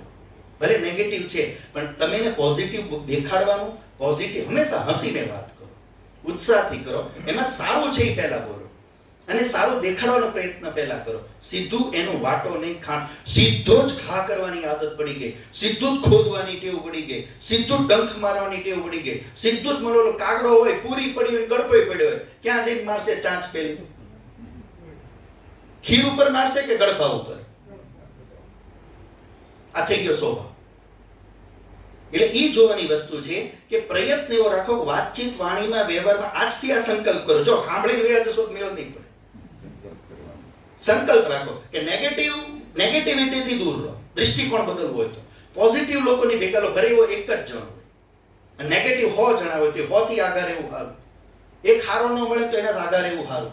પણ હારા હારે રહ્યો તો પોઝિટિવ માણસ સારો, જે પોઝિટિવ વાત કરતો હોય, જે આપણને કંઈક મદદ થાય એવી વાત કરતો હોય, કંઈક સમાધાનની વાત કરતો હોય, આપણને કંઈક રસ્તો આપવાની વાત કરતો હોય, બીજાની હારી જ વાત કરતો હોય, સારા વિચારોની વાત કરતો હોય, કંઈક નવા ટોપિકની વાત કરતો હોય, કંઈક નોલેજની વાત કરતો હોય, કંઈક જીવન ઉપયોગી વાત કરતો હોય, આવા લોકો પાસે બેસવાથી, આવા લોકોની સાથે સંબંધમાં રહેવાથી અને એવા લોકો સાથે વાણી વ્યવહાર કરવાથી આપણામાં પોઝિટિવિટી આવે.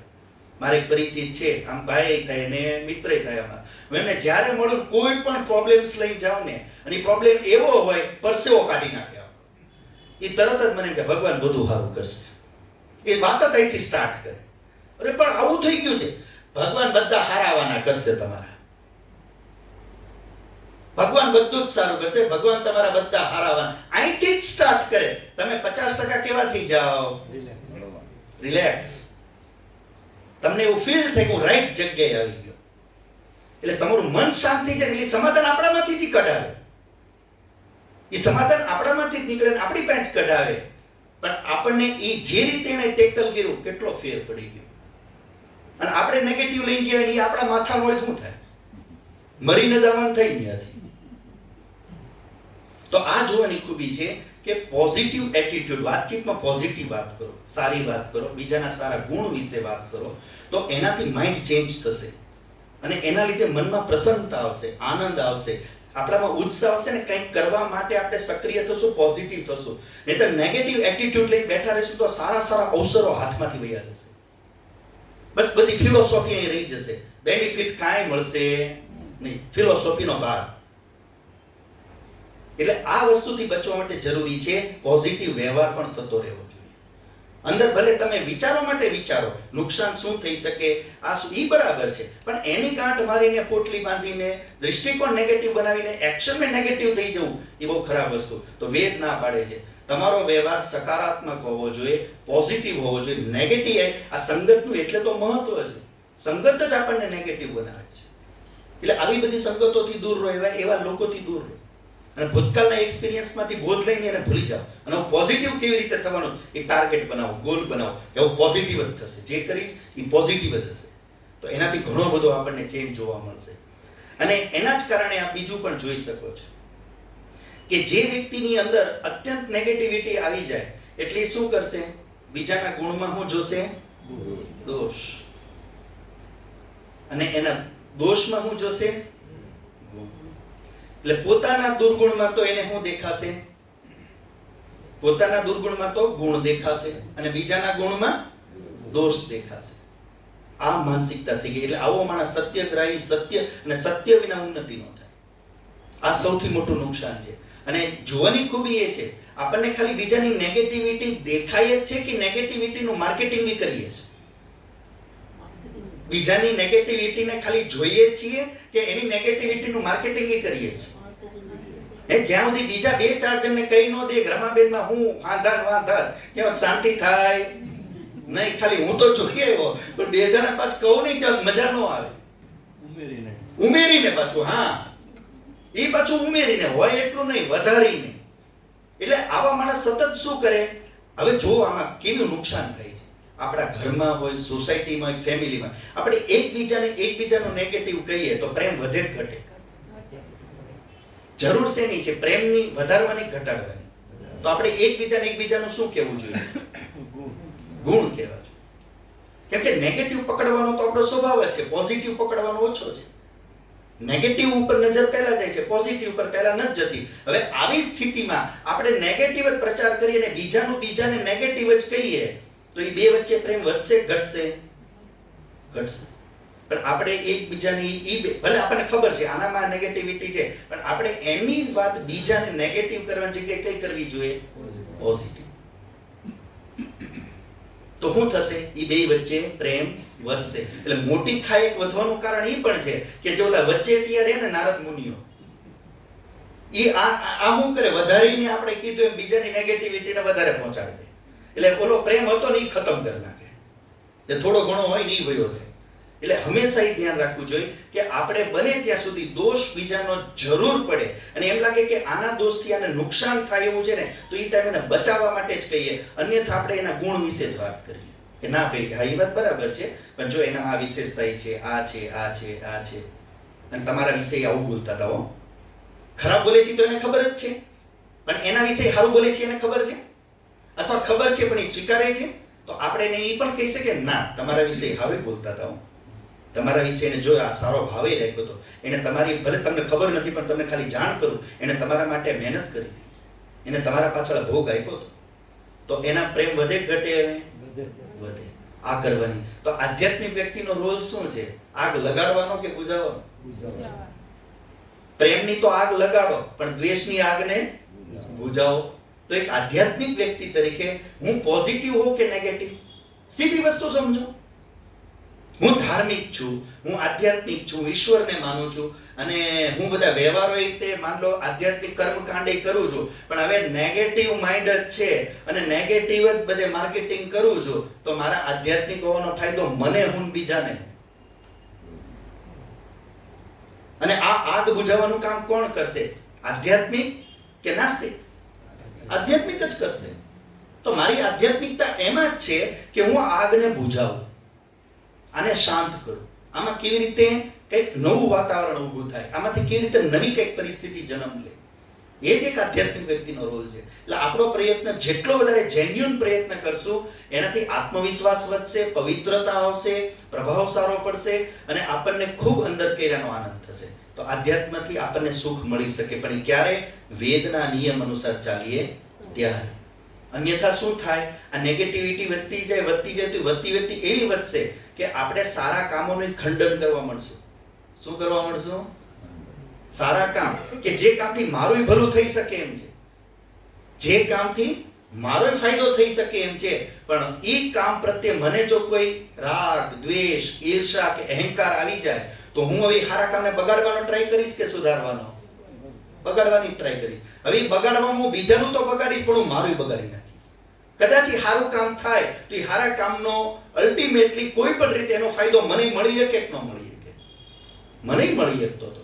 હવે હું તો યોગ્ય છું નહીં કામ કરવાની, હું તો લાયક છું નહીં સારું કામ કરવાને, પણ એક વ્યક્તિ સારું કામ કરતો હતો, હું એને બગાડી નાખું તો એ વ્યક્તિ જો એ સારા કામમાં સફળ થયો હોય તો એનો ફાયદો મને મળે કે ન મળે?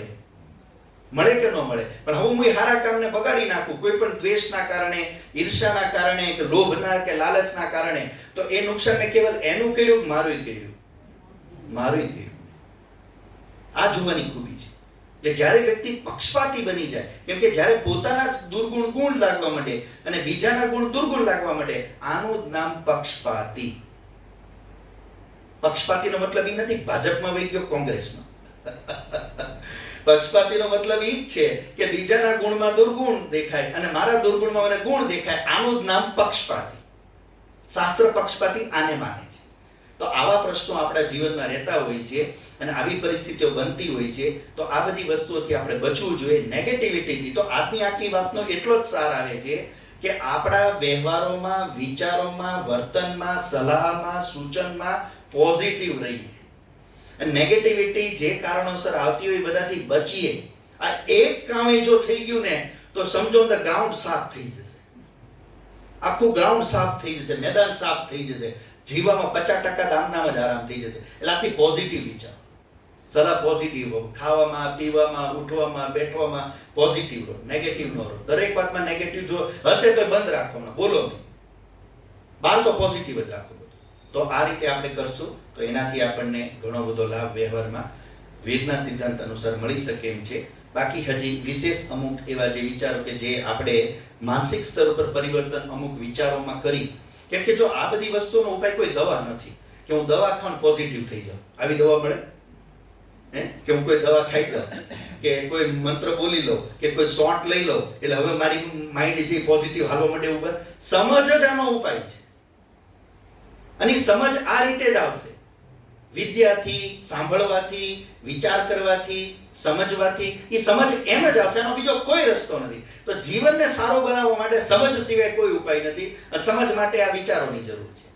તો એ આપણે આ પ્રયત્ન કરી રહ્યા છીએ. ફરી પાછો જેમ મોકો રહેશે બીજા કોઈ વિચારો પર વિમર્શ થઈ શકે તો આપણે કરવાનો પ્રયત્ન કરશું. 5 મિનિટ હજી છે, કોઈને કોઈ પ્રશ્ન આ વિષયમાં પૂછવો હોય તો પૂછી શકે.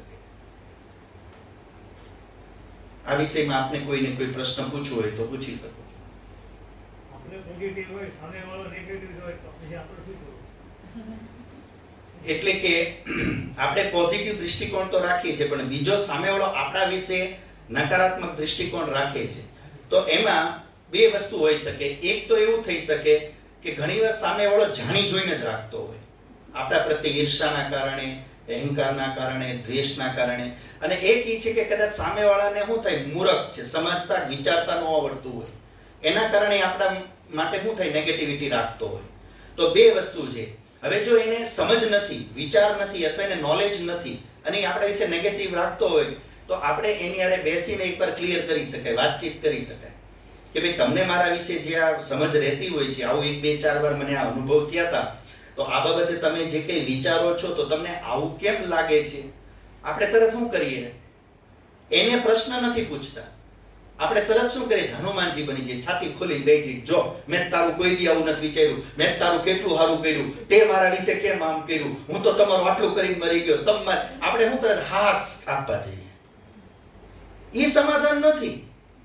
તમારી ઉપર કોઈ બ્લેમ કરે છે, આક્ષેપ કરે છે, તમારા વિશે એને કોઈ માન લો ફરિયાદ છે, એનો જવાબ ન આપો.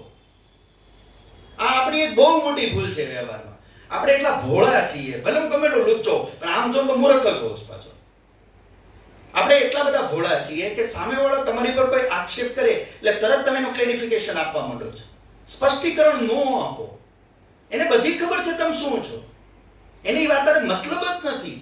એના મગજમાં જે લોચો છે એ ઠીક કરો, એને હાશ કઢાવવાની જરૂર નથી, બંધ કરો હાશ કઢાવવાનું. કેમ કે એક તો આપણી એનર્જી કેટલી વેસ્ટ થઈ જાય એમાં, અને તોય માનવાનો નથી. એના મગજને ઠેકાણે લાવો, એટલે એને સામો પ્રશ્ન કરો કે તમને મારા વિશે જે કંઈ આવું, કેમ કે જો વિચાર જ આનો રસ્તો છે, ધ્યાન દેજો, વિચાર જ આનો. તો એને પૂછી શકાય આપણે નોર્મલ વ્યવહારમાં કે ભાઈ તમને મારા વિશે થોડું વ્યવહારમાં હું એવું અનુભવ કરું છું કે તમને કંઈક ગેરસમજ છે, તો આવું કેમ છે, તો બોલશે કે નહીં બોલે, કંઈક તો બોલશે કે નહીં બોલે.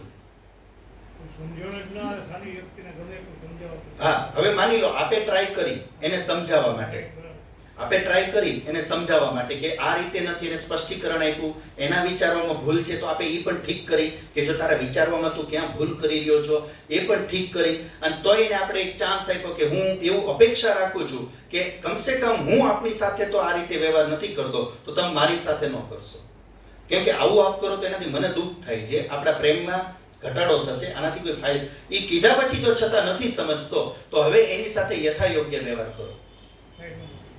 પહેલું એને ફર્સ્ટ સ્ટેપ એને ઇગ્નોર કરી દો.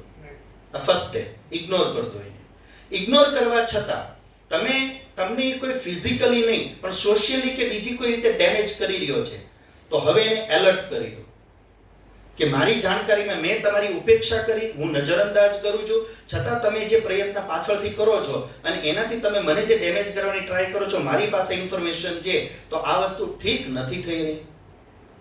એને એલર્ટ, એને ન લાગવું જોઈએ કે તમે મૂર્ખ છો, એ તો એને બિલકુલ લાગવા ન દેતા. એને આપણે ગધેડા તો લાગવા જ ન જોઈએ, કેમ કે ઘણીવાર શું થાય આપણે ઇગ્નોર કરતા ને આપણને ગધેડા માને, પણ સમજદાર માણસ ઈ પ્રોસેસ કરી રહ્યો છે, ગધેડા તો નથી જ આપણે. ઈ થશે એટલે હું સેકન્ડ સ્ટેપ કહું છું કે આપણે એને એલર્ટ કરવો પડે. જો ઈ છતાંય ઇગ્નોર કરવા છતાંય આપણને કોઈ નુકસાન કરી રહ્યો છે તો એને એલર્ટ કરવો પડે, અને એલર્ટ કર્યા પછી ન માને તો હવે થર્ડ પાર્ટી એવી કે જેનો એની પર હોલ્ડ હોય તો એને ઇન્વોલ્વ કરો અને એને કહો કે આને કંટ્રોલ કરો, આને કંટ્રોલ કરો, અને છતાંય જો ન થાય તો હવે એક્શન લો, જે લેવી પડે એ લો. આ જ આનો રસ્તો છે. એટલે શ્રી કૃષ્ણએ લેવી પડી હતી, એટલે જ રામે લીધું. જે સુધી અયોધ્યામાં ઘૂસી ગયા તોય ચાન્સ આપ્યો તો કે હજી આવી જા, હું હજી રાજ આપી દઈશ. એટલે સારો માણસ છેક સુધી પ્રયત્ન રાખે, પણ જો છતાંય ન કરીએ કે તો આપણે તો બુદ્ધિમાન છીએ, ઇમોશનલ છે. આપણે ઇમોશનલ નથી, આપણે બુદ્ધિમાન છીએ. એટલે સમજદાર માણસ ટેકનિકલી ચાલતો હોય, એટલે શાસ્ત્ર આપણને ઇમોશનલી ચાલવાની ના પાડે છે. ઇમોશનલ એક એવું ટ્રેપ છે, એમાં સામેવાળાની ચાલમાં તમે ફસાઈ જશો. એ વાહિયાત બ્લેમ કરશે, વાહિયાત ડિસ્કસ કરશે, વાહિયાત ટોપિક ઉપર ચર્ચા કરશે. નો જાવ એમાં, ટેકનિકલી ચાલો. અને એ ચાલવા માટે ધૈર્ય જોશે, ગુસ્સા ઉપર નિયંત્રણ રાખો, લાંબુ વિચારીને ચાલો, કોમ્પ્રોમાઇઝ કરીને ચાલો, અને પછી રસ્તો ન નીકળે તો હવે એક્શન જરૂર લો. અને એ તમારી એક્શન સ્ટ્રોંગ હશે અને વિજય તમારી જ થશે. આ શાસ્ત્રોનો સિદ્ધાંત છે અને ઇતિહાસના પ્રમાણ છે. તો આ રીતે આપણે એ વસ્તુઓને, પરિસ્થિતિને, વ્યવહારને સમજદારીથી જો ટેકલ કરવાનો પ્રયત્ન કરીએ તો એમાં આપણને ઘણું બધું, કેમ કે બહુ દૂરદર્શી હશો આપણે, આખું સમજપૂર્વક કરતા હશો, એટલે એનાથી નુકસાન ક્યારેય નહીં થાય, પણ સામેવાળાને 100% એનું હાનિ થશે. એને આજ નહીં તો કાલે સમજમાં આવશે, અને સમાજ તમને જોઈ રહ્યો છે કે તમે કેટલું ઇગ્નોર અને ટોલરન્ટ કરી રહ્યા છો, તમે કેટલું કોમ્પ્રોમાઇઝ સેટલમેન્ટ કરવા ટ્રાય કરી રહ્યા છો. લોકોની સહાનુભૂતિ પણ આપના માટે જ હશે. એટલે આફ્ટર ઓલ આપણને કોઈ નુકસાન જશે નહીં. ઓવર કદાચ એના છક્કા લાગી ગયા હશે પણ મેડલ તો આપણી પાસે જશે. આ વસ્તુ આપણે માઇન્ડમાં રાખી શકીએ. તો કહેવાનો મતલબ કે અત્યારે આ પરિસ્થિતિ અનુસાર વેદના વિચારોની આપણને વ્યવહારમાં ખૂબ જરૂર છે. આવા આપણે જો વેદોના વિચારોને, ફિલોસોફીને આપણા જીવનમાં ઉતારવાનો પ્રયત્ન કરશું તો આપણે ઘણા બધા વ્યવહારિક પ્રશ્નોને આપણે ખૂબ સારી રીતે જીવનમાં ટેકલ કરી શકશું. તો આજે આપણે એક ખાલી નેગેટિવિટી વિશે વિચારવાનો પ્રયત્ન કર્યો. કાલે ફરી પાછો જે રીતે સમય રહેશે આપણે બીજા વિષય ઉપર વિચાર કરવાનો પ્રયત્ન કરશું. આટલું કહી વાણીને વિરામ આપીશ. ઓમ શાંતિ.